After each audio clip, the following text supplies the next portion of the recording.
Welcome back to the sweatshop, boys and girls. Today we are going to do an oil change on this 2010 Chevrolet Malibu. This particular model is a 4-cylinder. It's a 2.4 liter 4-cylinder. Now there are a few different models for the 4-cylinders, so it's best to check your VIN number and figure out which model applies to you. But for the most part, this is the most common. So what I like to do before I do an oil change is check the oil to make sure that there is oil in the vehicle. Most customers unfortunately don't do this, either because they're lazy or they don't know how to do it. In most cases it's because they're lazy. Now before you go ahead and attempt this, the most important thing is to understand what you're looking at. In this particular application, right here is where you fill your oil up. That other black thing here is your oil filter housing. Now before we go ahead and start with this oil change, we're going to check the oil first. The reason being is because you want to check whether there is oil in there. Specifically, it'll tell you two things: whether the vehicle is losing it, leaking it, or burning it. That's essentially the first thing. And then also you can see the quality of the oil.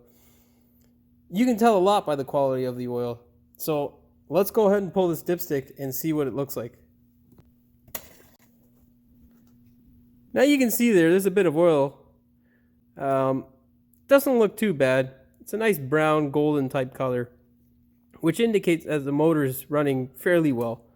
The other thing you would like to do is smell it to see if it smells like fuel. And unfortunately, the only bad thing about this dipstick is that there's not much oil left on it. You can see it's a little bit low. It's not super low generally with most cars. From this top indication here is the full mark, and then the bottom one there is the empty mark. Generally, if you're at that empty mark, you're about a quart to a liter low. So how you get an accurate reading is you wipe it off, you place it back into the dipstick tube, give it about a minute, pull it back out. Not really a minute, maybe like a 3 or 4 second interval. And that's how you get an accurate reading. Now, of course, the car is supposed to be off, not running. You should let it be at rest for at least 5 to 10 minutes so that all the oil drains back into the oil pan. And it should be on level ground. Now with this particular vehicle, we're going to open up the oil filter housing just a crack so that the oil can drain out of it. This is a tool that I use to open it up.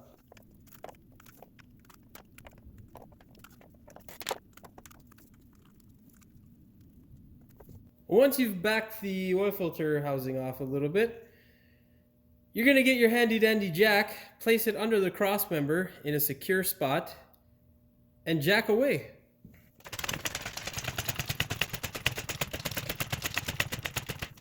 Now the objective here is not to get the car super high up in the air. Essentially, you want it to clear your beer gut.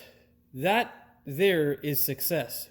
Once you can get your beer gut past the bumper, you're good to go and you can access your drain plug on the oil pan. Now after you have jacked the car up and employed the use of a safety stand, because safety is all important and no one likes to pick a squashed human up off the pavement, you're now ready to remove the drain plug underneath the oil pan. In this particular application, we need a 15mm socket in order to do so. Once you get underneath here, just smack it a couple times like that and it should come loose. If it doesn't come loose, you go to the previous person who changed your oil and throw rocks at him or something. Once you get to this point and the drain plug's about to fall out and you get the drips like that, what you want to do is get your hand up above it and then pull it out quickly.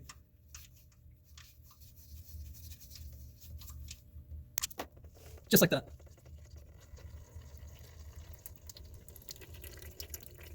Just let the oil drain out and then we'll have a look at it and see what she looks like.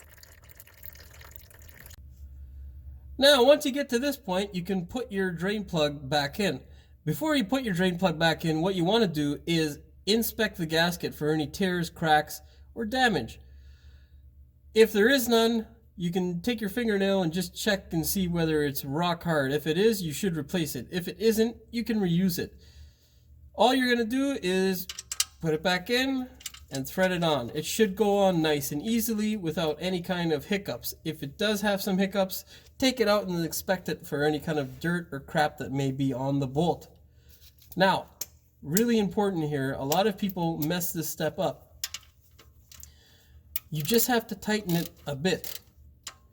You should go online and find out the torque specification for your specific vehicle, okay? Don't over tighten this bolt. If you do, you'll be paying me a lot of money to replace this oil pan. Once she's tight, you're good to go. You can go back up to the top, change your oil filter out, and we'll fill up that oil. Okay, now we're back up top here, and the next step is to replace the oil filter. This is a cartridge type oil filter. This is an O-ring that you got to replace on the oil filter housing. Now we've already loosened this thing off. What you want to do is pull it out nice and slowly, just so that the excess oil can drain off in there and not all over your engine bay. Once you get this thing out, all you're going to do is pull the filter off like so. Put that on that little baking tray. Now, here's a word of advice, friends. Don't use the baking tray to bake your goods on after you've used it to change oil. I've only used this for demonstration purposes. But if you do, please let me know of the effects that you suffer. It'd be interesting to me. Okay, now back to her.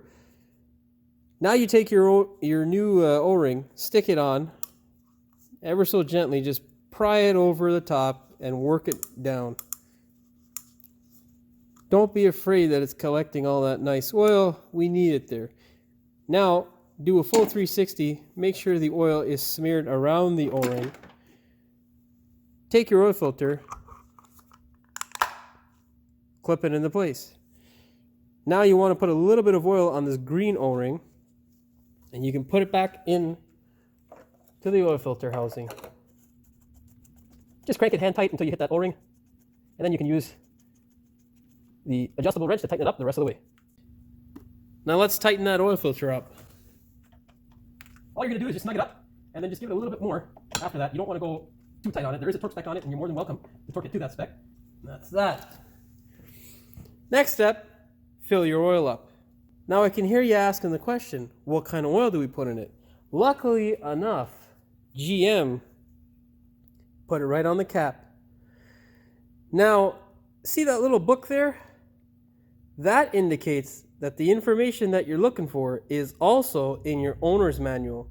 That thing that they give you when they sell you the car. It is useful. So if you can't find it online and you don't see it on your oil cap or anywhere in your engine bay, you can go into your owner's manual and get the information that you need. In this particular case, it is just regular conventional 5W30. Next step here is to fill this thing up with 4.7 liters. We're giving her the 5W30 treatment from Pennzoil. All you gotta do is just make sure you get it into the filler neck, or the fill hole. Quite easy. If you somehow manage to spill it all over the engine bay, well, good luck. Now, it is a good idea to figure out how much oil you need beforehand, because you don't want to pour the whole jug into your engine and overfill it. It's a pain in the ass to get excessive amounts of oil out of your engine.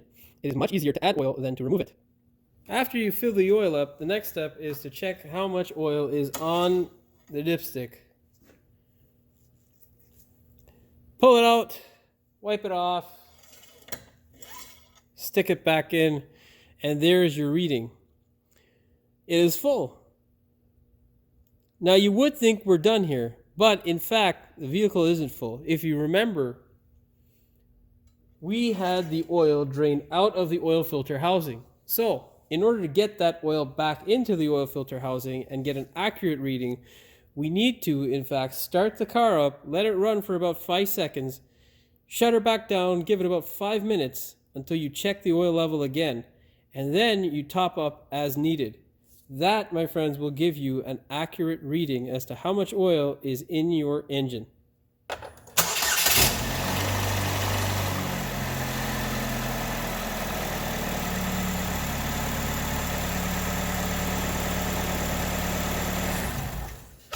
Now, after letting it run, we've given it some time to drain back into the pan.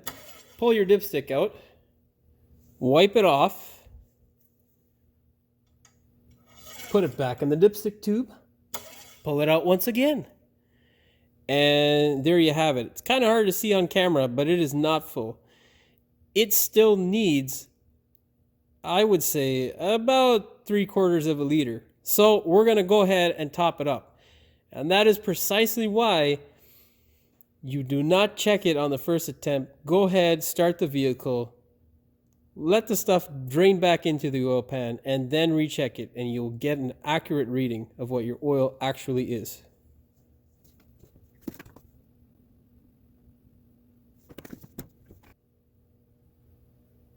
That, my friend, is a full and happy engine.